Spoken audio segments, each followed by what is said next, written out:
বাংলাদেশে যে সোহাগকে যে হারে পাথর দিয়ে মারা হয়েছে, একটা মানুষ, কোনো বিবেকবান মানুষ এই ধরনের কাজ করতে পারে না। তারা কাফের হয়ে গেছে, কাফের। বাংলাদেশের মানুষ বলতে কই আছে?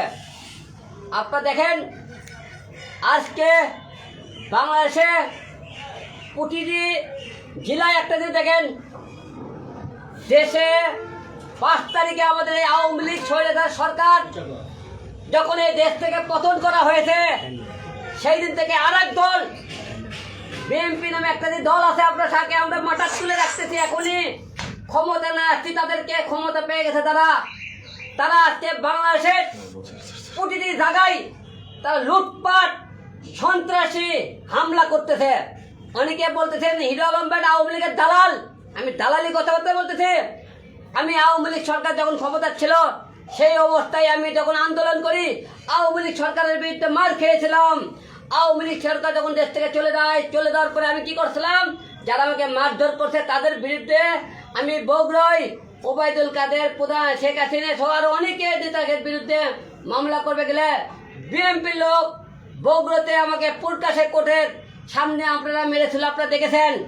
এবং একটা কথা বলতে চাই, এই মামলার কিন্তু আমি কোনো বিচার পাইনি। মার খেয়েছি কিন্তু বিচার পাইনি। আজকে এরকম সারা বাংলাদেশে সোহাগের মতো অনেক লোককে এই গত কয়েকদিনে বিএনপি লোকজন মেরেছে এবং অন্যান্য দলও মেরেছে।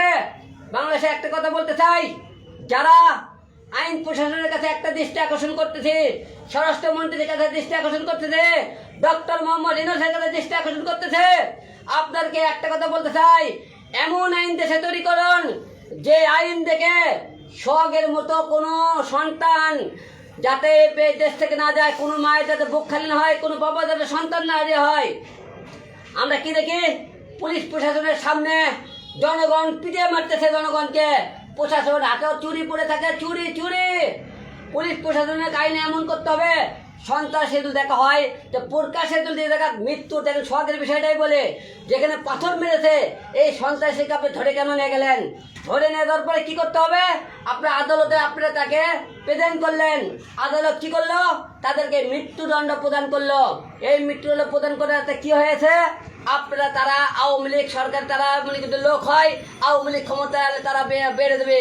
তারা বিএনপির লোক হলে বিএনপির আওয়ামী লীগ ক্ষমতা তারা বেড়ে দেবে। তাহলে আপনারা বলুন, এটার মনে কোনো উপায় কি? উপায় একটাই, যাদেরকে মৃত্যুদণ্ড দেওয়া হবে তাদেরকে 24 ঘন্টার মধ্যে ফাঁসিতে ঝোলানো হবে। 24 ঘন্টার মধ্যে বাংলাদেশের আইন প্রশাসন যদি কোনো সন্ত্রাসী এবং যারা মনে করেন মানুষ মেরে ফেলে দেবে, প্রমাণ হলে তাদেরকে ফাঁসিতে লটকাতে পারেন, তাহলে দেশ থেকে আপনি সন্ত্রাসী মনে করেন বন্ধ হবে। আইন কি করলেন? যদি আইন মৃত্যুদণ্ডে আপনি প্রদান করেন, তাহলে আপনি কার্যকর করতে সময় লাগে কেন? কার্যকর করতে কেন সময় লাগে? আইন প্রশাসনের কাছে একটা জামিনের দৃষ্টি আকর্ষণ করে, আদালতের দৃষ্টি আকর্ষণ করে, স্বরাষ্ট্রমন্ত্রীকে একটা কথা বলতে চাই, এই দেশের যারা মনে করেন আমরা আইন শৃঙ্খলা আদালত যারা আপনার জজ আছেন, তাদেরকেও প্রশ্ন করতে চাই, আপনাদেরকে একটা প্রশ্ন, হাইকোর্টের জজ কোর্টের জজ, সিভিল কোর্টের জজ যারা আছেন, সবাইকে একটা প্রশ্ন করতে চাই, আপনারা আইন দিচ্ছেন, আইন আপনারা তৈরি করেন। বাংলাদেশে কি আইন তৈরি করেন? আপনারা একটা সন্ত্রাসীকে আপনারা যারা মানুষ হত্যা করো তাদেরকে মৃত্যুদণ্ড আপনি প্রদান করলেন। সেই মৃত্যুদণ্ড আপনারা কি মৃত্যুদণ্ড করে দেন? তাদেরকে ফাঁসিতে আপনি রায় না দিয়ে তাদেরকে আপনার জেলখানায় বসে বসে খান। এই সন্ত্রাসী, এই এমপি, তাদেরকে আপনার জেলখানা দিয়ে বন্ধ করে রাখছেন। তারা কষ্ট মারতে ভাটকায়, আরামে পেটে ঘুম পড়ে। জেলখানার মধ্যে ভিআইপি জায়গা আছে, আইনমন্ত্রী, প্রশাসন, আমি জেল খাটেছি, আমি জানি জেলখানার খবর, আমি জানি জেলখানার মধ্যে টাকা হলে মোটা ভাত পাওয়া যায়, টাকা পাওয়া যায়, খাবার পাওয়া যায়, মদ খাবেন মদও পাওয়া যায় জেলখানার ভিতরে, বাবা খাবেন জেলখানার বাবা পাওয়া যায়, গাঞ্জা পাওয়া যায় জেলখানার মধ্যে। আপনারা টাকা দিলে এসি রুমে ঘুম পাওয়া যায়। তাহলে আপনার আইন প্রশাসন এবং জজেরা, মন্ত্রীরা এবং স্বরাষ্ট্রমন্ত্রীরা যারা আপনারা রায় দেন মৃত্যুদণ্ড, তাহলে কেন জেলখানে তাদেরকে বসে খাওয়াতে দেন? আর আপনারা যেসব মায়ের বুক খালি হবে, এসব মায়ের বুক খালি করার জন্য আপনারা দায়ী।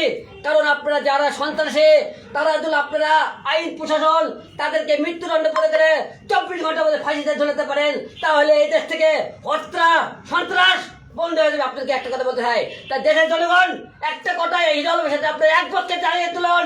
যারা হত্যা করবে তাদেরকে 24 ঘন্টার মধ্যে ফাঁসিতে ঝোলাতে হবে। 24 ঘন্টার মধ্যে ফাঁসিতে ঝোলাতে হবে। তো 24 ঘন্টার মধ্যে ফাঁসিতে ঝোলাতে পারেন, এই দেশে সন্ত্রাসী বন্ধ হবে, মানুষের বুকে মনে করে গেলে বুক খালি কম হবে, মানুষ মায়ের মনে করে হত্যা বন্ধ হবে। হত্যা বন্ধ করতে গেলে মৃত্যুদণ্ডের পরিবর্তে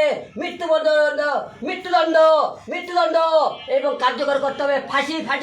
24 ঘন্টার মধ্যে ফাঁসি দিতে হবে।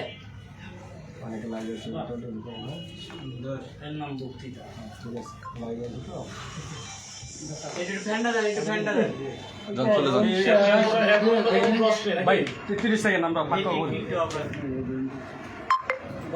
আপনারা ফাঁসি দেওয়ার করে এখন মৃত্যুদণ্ড মানে কি 10টা ফাঁসি দেওয়া যাচ্ছে না?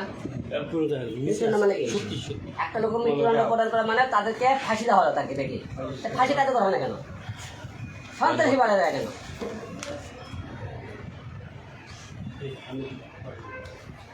তারপরে প্রশ্ন করবে দেখ প্রশ্ন আর কি করবে? হ্যাঁ কোন দেবে আরে আমি ফোন মনে হয় সব জায়গায় পড়ে এটা কাটছিস ভাই? ওকে মামা তোমার কষ্ট দেয় নাই। ফিনিশ করবে কি জন্য? লাইভ চলতে থাক।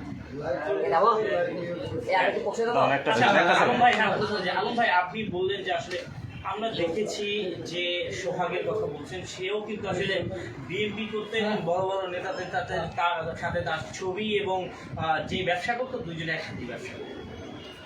শোনেন, সে বিএনপি করে সে বিএনপি করতে এটা বড় কথা না। সবচেয়ে বড় কথা হলো যে সে সন্ত্রাসী কোনো দল থাকতে পারে না। সে সন্ত্রাসী যারা মাসে তারা একটা, আমরা এখন আগে কাছে একটা কথা বলবো, দেশের জনগণের একটা করে তারা সন্ত্রাসী। তারা যদি একদলই হবে তার আপনি প্রকাশ্যে একটা মানুষ হয়ে একটা মানুষও কীভাবে এরকম করে পারে? সে কোনো দলের কর্মী হতে পারে না, কারণ সে সন্ত্রাসী। এটাই তার একটা পরিচয়। আমরা এর বাইরে কোনো পরিচয় না। সন্ত্রাসী তাকে সন্ত্রাসী হোক যারা আমরা পরিচয় দেবো, এবং তারা মাসে তাদেরকে আমরা শাস্তির ব্যবস্থা চাই, আর কিছু চাই না।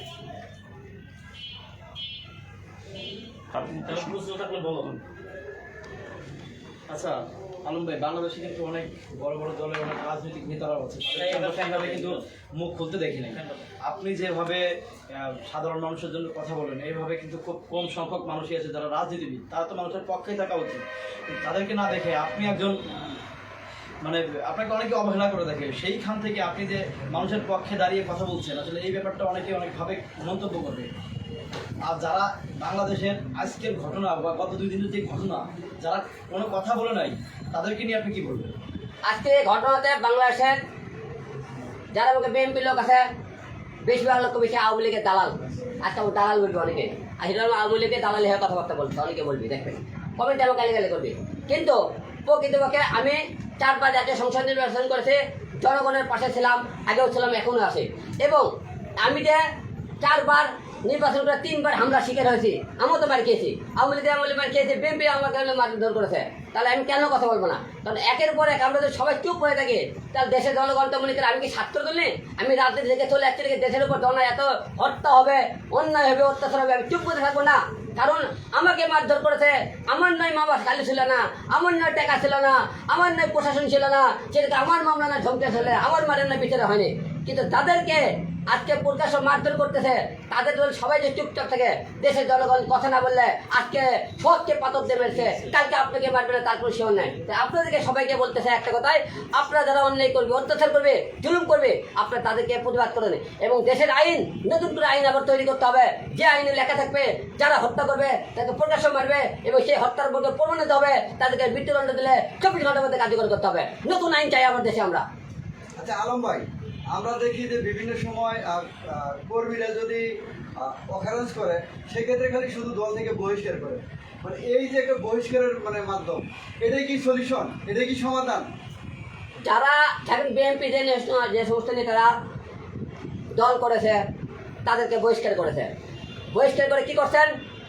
তারা মনে করেন তাদের কর্মে ফিরে গেছে, দলে থাকলো না। কিন্তু তাদের কিন্তু দলের সুযোগ সুবিধা খালি দল থেকে তারা কি করছে, নাম কেটে গেছে, সুযোগ সুবিধাকে তলে তলে তারা ঠিকই ভোগ করবে, ঠিকই তাদের পাশে দাঁড়াবে। দেখা গেছে দল থেকে আপনি বহিষ্কার করলেন দলকে, কিন্তু একবার বহিষ্কার করে একবার চিন্তা করলেন না যাদেরকে বহিষ্কার করলেন, যাদের কারণে একটা পরিবার সোহাগের মতো পরিবার ধ্বংস হয়ে গেল। এই পরিবারের দায়িত্ব বহিষ্কার করলেন আপনি, তারা ল্যান্ডে আপনার দায়িত্ব। যারা বহিষ্কার করছেন তারা ওই দলকে ওদেরকে বহিষ্কার করলেন, তাদের কারণে আজকে পরিবার একটা ধ্বংস হয়ে গেল। এই সোহাগের দায়িত্ব আপনি বহিষ্কার নেতারা যারা নিয়েছেন, যারা বহিষ্কার করছেন তারা নেন দেখে ওই পরিবারের আপনারা কি বহিষ্কার দায়িত্ব নিতে পারবেন? একদিন 5 লাখ 10 লাখ টাকা দিয়ে সহযোগিতা করতে পারবেন, সারা জীবনের জন্য তাদের দায়িত্ব নেন আপনারা। দেখুন আপনাদের কত বড় ক্ষমতা আছে বহিষ্কারের, আপনারা তা নেবেন না। আপনারা খালি মানুষের মিডিয়ার সামনে জনগণের সামনে দেখে দিলেন তারা বহিষ্কার হয়ে গেল। বহিষ্কার কোনো সমাধান হতে পারে না। তাদের আইনে হাতে তুলে দিয়ে তাদের হত্যা করেছে মূল, তাদের প্রমাণ হয়েছে এবং মৃত্যুদণ্ড করে তারা আপনারা ফাঁসিতে ঝুলে কার্যকর করে দেখেন না। দেশের অন্যায় করলে তার প্রতিবাদ করলে, এই ধরনের হত্যা করলে তাদের বিচার হলে ফাঁসি ফাঁসি ফাঁসি। আচ্ছা আলম ভাই, আপনি আমরা জানি যে যদি না না অন্য একটু ভিন্ন। আমরা জানি যে সবাই মিলেই নিব। আমরা জানি যে আপনি বিভিন্ন সময় অন্যায়ের বিরুদ্ধে একজন প্রতিবাদী কণ্ঠস্বর। আপনি এই যে সামনে রাজনীতি করতে চাচ্ছেন, এই যে বিভিন্ন সময় যে ঘটনাগুলো ঘটছে সেগুলো কি আপনি নিরপেক্ষ থেকে প্রতিহত করতে চান নাকি কোনো রাজনৈতিক দলের ছত্রছায়া হিসাবে করতে চান? আসলে আগে থেকে হিরোলমা একাই তো প্রতিবাদ করে একাই। হিরোলমা এখন পর্যন্ত কোনো দল তৈরি করে কোনো দলের সাথে যায়নি।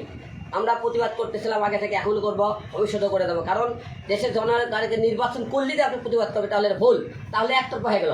আপনি নিজের স্বার্থভাবে আমি নির্বাচন করবো যে জনগণের পয়সা আমেরিকাটা প্রতিবাদ করবে, এটা তো হতে পারে না। এতে দেশের সচেতন নাগরিক হলে, অন্যায় প্রত্যাচার হলে আপনার প্রতি সবাই যদি আপনি কথাবার্তা বলেন তাহলে মনে করবেন বুঝবি জনগণ না হিরোল সব দিকে আছে, কারোর স্বার্থের জন্য নেই। আমি নিজের কথা ভাবি না, কারণ আমি নিজের জন্য কয়বার মৃত্যুর মুখ থেকে ফিরে এসেছি, উপরওয়ালা এখনও বেঁচে রাখছে। ভবিষ্যতে মনে করেন যে অন্যায় অত্যাচারে হিরোল চুপ থাকবে না কোনো জায়গাতে, সব জায়গাতে অত্যাচারে অবশ্যই হিরো আমার পাশে থাকবে। আলম ভাই, বর্তমানে 3টা দল বিএনপি, জামায়াত, এনসিপি, এই 3টার মধ্যে আপনার কি মনে হয় কোন দল ক্ষমতায় আসলে বাংলাদেশ একটা সুষ্ঠু দল পাবে এবং কেন এইটা মনে হয়? আওয়ামী লীগের জনগণ দেখেছে, বিএনপিও দেখেছে, নতুন দুটো দল এনসিপি আর বুকে জামাত দুটো দল দেখেনি। সামনে নতুন দলগুলো টানাই মনে ভালো, কারণ পুরাতনের জ্বালা তো আমরা একটা দল ক্ষমতা না আসতেই তারা যে হিসেবে উঠে পড়ে লেগেছে যে আমরা ক্ষমতা আসলে তারা আর কত কি করতে পারে। তাই আমরা অবশ্যই থাকবো। দেশের জনগণ চোখ মুখ খুলে গেছে, দেশের জনগণ এখন ভালো মন্দ বোঝা শিখছে। এবং এবার বলে জনগণ মন খুলে ভোট কেন্দ্রে ভোট দিতে যেতে পারবে, সুষ্ঠু নির্বাচন হবে জনগণের। আমরা শুনতেছি সব কিছু সুস্থ হয় জনগণ। এবার আমার মনে হয় আপনারা হিসেব করে আমাদের দেশের জনগণের প্রতিনিধি তৈরি নিয়ে আসবেন, এবং এমন একজনকে প্রধানমন্ত্রী বানাবেন যাদেরকে নিয়ে আমরা নতুন কিছু আশা করি, এবং দেশের আইনের কিছু পরিবর্তন আনতে হবে, প্রশাসন কিছু পরিবর্তন আনতে হবে, এবং দেশের আইন শৃঙ্খলা বাহিনী আরও আমাদের কঠোর হতে হবে, নাহলে বাংলাদেশ ঠিক করা খুব কঠিন হয়ে যাবে। গতকালকে ঘটনাকে কেন্দ্র করে আপনি তারেক রহমানকে কি বার্তা দিতে চান? দেখুন, আমরা তারেক রহমানকে একটা বার্তা দিতে চাই, আপনারা বহিষ্কার করে কোনো সন্তান ফিরে দিতে পারবেন না, কোনো বাবাকে ফিরে দিতে পারবেন, আপনারা একটা পরিবারকে আপনারা সুখী রাখতে পারবেন না। আপনাদের নেতাকর্মীরা গত 5 তারিখের পরে থেকে যা অত্যাচার জুলুম করেছে, এবং আমিও সেই জুলুমের শিকার। আপনাদের বিএনপির লোকেরা আমাকে মারধর করেছে, আপনি দেখেছেন। যখন আওয়ামী লীগ সরকার ক্ষমতা ছিল, হিরো আলম কিন্তু আওয়ামী লীগের বিরুদ্ধে প্রতিবাদ করতে ভয় করেনি, কথাবার্তা করে। কিন্তু আমি হিরো আলম, আপনারা 5 তারিখের পরে আপনাকে বিএনপির লোক আমাকে প্রকাশে আদালতে কিন্তু মারধর করেছে, আমি বিচার পাইনি। তাই আপনাদেরকে বলতে চাই, জনগণ আপনাদের উপর একটা আশা রেখেছিল আওয়ামী লীগ সরকার গেলে আপনাদের দ্বারায় ভালো কিছু হবে, কিন্তু আপনারা ক্ষমতা না দেওয়ার আগে আপনাদের নেতাকর্মীরা যা শুরু করতে, জনগণ এতে আপনারা ভবিষ্যতে আপনারা নেতা হওয়া এবং ক্ষমতা এবং নির্বাচনে জয়ী হওয়া খুব কঠিন হয়ে দেবে। এটা জনগণের আপনাদের যে সমস্ত কর্মীরা আছে তাদেরকে এখনও সতর্ক হতে বলেন, এখনও ভালো হতে বলেন, চাঁদাবাজি বন্ধ করতে বলেন, এসব লুটপাট করতে বন্ধ করেন, এবং জনগণের পাশে দাঁড়াতে বলেন। তাহলে দেখবেন একদিন বাংলাদেশের মানুষ আপনাদেরকে নিয়ে যে আশা করেছিল, যে মনে স্বপ্ন দেখেছিল, সেই স্বপ্ন বাস্তবায়ন আপনাদের হবে। তার মানে আপনি বলতে চাচ্ছেন আওয়ামী লীগ যে পথে হেঁটেছিল সেই পথে বিএনপিও হাঁটতেছে। এখন তো 5 তারিখের পর থেকে সেরকম দেখতে যাচ্ছে, যেখানে আওয়ামী লীগ আগে চাঁদা চলতেছিল সেখানে বিএনপি চাঁদা চলে, যেখানে মনে করেন সন্ত্রাসীরা মনে করেন আগে চুপ করে থেকেছিল মানে আওয়ামী লীগেরা, সেখানে বিএনপি এরা কথা বলতেছে। যেখানে মনে করেন আগে আওয়ামী লীগ কথা বলেনি, সেখানে বিএনপি কথাবার্তা বলতেছে। এখন এইরকম তো মায়কের দেখেছে সমস্ত প্রমাণ। আমাকে অনেকের লোক হয়তো আওয়ামী লীগের দালাল হলে দালাল হতে পারে, কথা নাই, তোদের কোনো ব্যক্তিগত কে কি বলে সেটা হিরো আলমের কোনো সমস্যা নাই। কিন্তু হিরো আলম যখন মারধর করছিল তখন তো এই দালালটা কই গেছিল। চুপচাপ ছিলি কেন? পয়সা খেতে মারলো আমারে, যে মানুষের কথা কোনো কাম দিয়ে লাভ নাই। আমার কথা হলে সত্তর জয় অল টাইম হয়, সত্তর জয় হবে। আপনার বগুড়ার কি অবস্থা, বগুড়া এলাকার কি অবস্থা বর্তমান? বগুড়া অবস্থা আগেও দেখতেন যেরকম এখন এরকম। এখন বগুড়ার পরিস্থিতি যেহেতু মনে আগে দেখছেন বগুড়াতে মনে করে আমার আদালতে পোটা সেবাকে মারধর করেছে, সেই থেকে বগুড়ার লোকেদের পর আমার একটা ক্ষিপ্ত একটা ঘৃণা ধর্ম হয়ে গেছে। কারণ যে জায়গা হিরো আলম বগুড়ার জন্ম, সেই বগুড়ার মাটিতে তাদের জন্য এত কিছু করলাম, সেই বগুড়ার মাটিতে হিরো আলমের উপর মারধর করেছে, তাতে অবশ্যই বগুড়া মানতে অবশ্যই আমার ক্ষিপ্ত একটা ঘৃণা আছে। তার মানে কি বগুড়া থেকে আপনি কখনো নির্বাচন করবেন না? নির্বাচন কোন জায়গা থেকে করবো তার ঠিক নেই। আমি ঢাকা থেকেও করতে পারি, বগুড়া থেকে করতে, আমি আবার মনে করে টেকনোবল নির্বাচন করতে পারি, এটা কোনো বিষয় না। আচ্ছা, আপনি বলছিলেন কিছুদিন আগে যে আপনি মেয়র নির্বাচন করবেন দক্ষিণ থেকে, আবার কি মানে যদি এটা থেকে ব্যর্থ হন তাহলে কি আবার সংসদ নির্বাচন করবেন বা ইউপি নির্বাচনের দিকে ঝুঁকবেন কিনা, এই না। বিষয়টা একটু ক্লিয়ার। হিরো আলম জীবনে পিছনে যাওয়া শেখেনি, সবটুকু সামনে যাওয়া শিখছে। যেহেতু এমপি নির্বাচন করছে, অবশ্যই পিছনে যাওয়া শেখেনি, তার সামনের দিকে যাওয়ার চিন্তা ভাবনা করবে। অবশ্যই মেয়র নির্বাচন করব, অবশ্যই মন্ত্রী করব, ভবিষ্যতে ভালো কিছু করার চিন্তা আদায়। কিন্তু হিরো আলম পিছিয়ে যাওয়ার শিখে জীবনে, সামনে এগিয়ে যাওয়ার শিখতে। নির্বাচন করলে হিরো আলম বড় ধনী করে নির্বাচন করবে, টেনশন করবে না। আলম ভাই, সম্প্রতি একটা ভিডিওতে দেখা গেছে ঢাকা উত্তরের আহ্বায়ক, বিএনপি আহ্বায়ক আমিনুল হক আপনাকে একটা মেনশন করে কথা বলেছে যে ট্রাম্পকে ভোট দিলে বাংলাদেশে হিরো আলম যাবে সংসদে। এই বিষয়টা আপনার কীভাবে দেখেন? ভালো কথা তো। তা আপনারা মনে করেন নির্বাচনের একটা লোকজন ভোটার দ্বারায় তারা প্রতিদ্বন্দ্বিতা প্রার্থী খারাপ ভালো নেগেটিভ পজিটিভ গবেষক অনেকেই আমাকে নিয়ে মন্তব্য করতেই পারে। আমাকে কেন হিরো আলমগুলো অনেকেই ভাবে, এই জন্য তাদেরকে সাধুবাদ জানাই যে আপনারা ভাবতেছেন হিরো আলমের ভালো কিছু হতে পারে, আবার হিরো আলম আসলে খারাপ কিছু হতে পারে। তাই মন্তব্য করা ভালো, যত মন্তব্য করবে সে তো আমি সামনের দিকে এগিয়ে যাবো। আজকের এই প্রতিবাদের পরে আপনি যে আজকে বক্তব্যটা দিলেন, আপনার কি মনে হয় এই প্রতিবাদের পরে আপনার উপরে কোনো মানে ধরনের পদক্ষেপ বা কেউ আপনার উপরে আক্রমণ করবে কিনা? আক্রমণ হতে পারে, সত্যর পদে কথা বলে যে কোনো লোক আওয়ামী লীগ কোন বিএনপি কোন আমার উপর আক্রমণ করতে পারে, অবশ্যই গালিগালাজ করতে পারে। এইসব আক্রমণে ভাবি না, কারণ আক্রমণের শিকার অনেকবার হয়েছে, অনেকবার মার খেয়েছি, অনেকবার মনে করে আল্লাহ পাক আমার জীবনটা বেঁচে রাখছে। তো অবশ্যই এইরকম যদি মনে করি শত্রু পটে মনে করি আক্রমণের শিকার হই, যদি মৃত্যু হয় আমার, তাও কোনো সমস্যা নেই। আলম ভাই, আপনি তো সিটি কর্পোরেশন নির্বাচন করতে চান, অবশ্যই আপনি জিতার জন্যই করবেন যে আপনি সিটি কর্পোরেশনের একজন নির্বাচিত মেয়র হবেন। তো মেয়র যদি হয়েই যান, তো সেই ক্ষেত্রে আপনি ঢাকাবাসীর জন্য কী কী উন্নয়ন করবেন? আসলে দেখুন, নির্বাচনের এখনও অনেক প্রসেস, অনেক কিছু। এখন জাতীয় সংসদ নির্বাচন, মেয়র নির্বাচন, অনেক মিলে একটা দেরি আছে। সব কিছু মিলে কি আমরা নির্বাচনের আসার টাইমে যখন একটা লোক নেতা ভোটে দাঁড়ায়, অনেক আপনারা বড় বড় কথাবার্তা বলে, বড় কথা বলে কোনোদিন নেতা আপনি জনগণের মিথ্যা আশাতে কোনোদিন আপনি নির্বাচিত পাশ করে কিছু করা যায় না। আপনি রিয়েল যদি ভোট করতে চান, জনগণের যদি ভালোবাসতে চান, আগে একটা জায়গা তৈরি করতে হবে। এখন সেই হিসেবে আমার আওয়ামী লীগের আমলে নির্বাচন করে আমরা অত্যাচার মার খেয়েছি, এবং বিএনপি টাইমে নির্বাচন করে দেখতে হবে, এমন এমন জায়গায় নির্বাচন করে দেখতে হবে সেই ঝুঁকিপূর্ণ জায়গাগুলো, সেগুলো আমার উপরে তারা অত্যাচার হুমকি এরকম শিকার হয় কিনা। আমার প্রশ্ন ছিল, আপনি যদি সিটি কর্পোরেশন নির্বাচনের পর মেয়র হন, তাহলে আপনি এই ঢাকা সিটির জন্য কোন উন্নয়নমূলক কাজ করতে চান? ওইটা তো করছি না, ওইটা তো বললাম আপনার কথায় যে আমি আগে একটা নির্বাচনের আগে, ভোটের আগে বড় বড় কথা বলে নি তারা, আমি সেই সমস্ত বড় বড় কথা বলে কোন নির্বাচনে যাবো না। আপনি তো ঢাকা সিটিতেই থাকেন, ঢাকা সিটিতে কোন কাজটা করলে মানুষের জন্য অনেক উপকারে আসবে সেই জিনিসটা শুনতে চাই। এই কাজটা আমি এই মুহূর্তে বলতে চাইতেছি না, কারণ কি কারণে আমি নির্বাচনে যখন আসবো তখন আমি প্রস্তুতি নিয়ে আপনার সামনে আসবো, ঢাকা শহরে বাংলাদেশের মানুষের জন্য কি কি করবো। তারপরে স্পেসিফিক কিছু কিছু না, বিষয় থাকে না, ওই ইচ্ছাকে আমি ভোটের আগে দেখছি অনেক জায়গা নেতারা বলে ভাই আপনি নির্বাচনে হলে কি কি করবেন, কেউ হয় আমরা আপনি স্কুল করে দেবো, কেউ কয় মাদ্রাসা করে দেবো, কেউ কয় ইতিমখানা করে দেবো। ভোটে পাশ করার পরে কোনো নেতার কোনো খোঁজ খবর থাকে না। আপনি কেন আপনি চাইতেছেন আমি এরকম মিথ্যে কোনো আপনার কোনো বয়ান দিই যে আপনি এই কর্ম ঢাকা সিটি আপনি একদিন রাতের মধ্যে আপনি হলে একবারে আপনি কী করে কয় আপনি সিঙ্গাপুর বেঁধে দেবো, সেরকম মিথ্যে আপনারা কি বক্তব্য শুনতেছেন আমার থেকে? কোনো মিথ্যে বক্তব্য হবে না, যখন নির্বাচন হবে সকলে আপনার এই সমস্ত নিয়ে কথা হবে। আচ্ছা আলম ভাই, একটু জানতে চাই, নতুন দল গঠন হলো, অনেকেই নতুন দল গঠন করে তাদের মানে রেজিস্ট্রেশন করে নিচ্ছে। সেক্ষেত্রে আপনি যেহেতু আপনার একটা বড় ফ্যান বেজ আছে, আপনি কি দল গঠন করার চিন্তা ভাবনা করতেছেন কিনা? না, এই মুহূর্তে দলটার কোনো চিন্তা ভাবনা নাই। আমরা ভবিষ্যতে চিন্তা ভাবনা করবো দেশের যে পরিস্থিতি, এই দেশের পরিস্থিতি থেকে আমি নিজেকে গুটিয়ে নিয়েছিলাম যে না, যখন চিন্তা ভাবনা করে না অন্যায়ের প্রতিবাদ না করে করে দেশের অনেক জায়গা আমাদেরকে অনেকেই বলে হিরো আলম সুবিধাবাদী, তার নিজের মনে করেন স্বার্থ নিয়ে সে এখন জনগণের পিছ থেকে চলে যাইতেছে, মানুষের কথা বলতেছে না, সে নিজের স্বার্থ নিয়ে চলে বাগাতে। আমি সুবিধাবাদী হতে চাই না। অবশ্যই জনগণের জন্য পাশে ছিল হিরো আলম, আগেই ছিল, এখনও ছিল। নির্বাচন করলেও হিরো আলম মানুষের পাশে থাকবে, নির্বাচন না করলেও মানুষের পাশে থাকবে, ইনশাল্লাহ সব থাকবে। শেষ করি ভাই ওই যে 7 দিনের জন্য প্রতিষ্ঠা করলে আপনি ওরে আর এটা একটু আমরা একটু শেষে আসছি, আমরা একটু শেষে আসছি, আমরা পাই নাই সবাই নিছে ভাই, আমরা ওই ডায়লগটা সবাই নিছে। হিরু ভাই মানব আমরা মানুষজন সহ আমরা পাই নাই, মানুষজন সহ আমরা কাটছো হিরো ভাই আমি অলরেডি অফিসে বলে দিছি অলরেডি বলে আমি নিব জানি কারণ আপনি একবার বলছেন তো আমি মানুষজন সহ আমরা পাই নাই। Yeah, I found out. আচ্ছা দেন হ্যাঁ একটু ভাইয়া প্লিজ। রোল দিও, এই দাদু আপনি গুছায় একটু বলেন জাস্ট এটাই আমরা রোল দিও মানব জমিনে যাবে, আপনি টেনশন করেন কেন? ওই যে মানব জমিনে দিবে এটা। এই রোল দিও ভাই, তুমি নিরপেক্ষ সবগুলা লাস্টে আসছি আমরা। দিও ভাই। আমার গলাটা ডাবে গেছে, আর হইছে ভাই, এই কিছু হবে না। সমস্যা নেই ঠিক আছে? Hey, yeah. নেওতাই না, এত দেরি করলে আগ দিবে না সে। এই গেলাম, বসনে গেলাম। কি আছে? আমি লাস্টে যা ছোট ভাই এসে। ও কিছু কথা ভাই জানি। আলম ভাই ওকে ওকে গরম লাগতেছে তো গ্রুপে আছে তো। না ওই যে দাঁড়ান একটু, দাঁড়ান ওই একটু, এই তাতে কর রেডিও।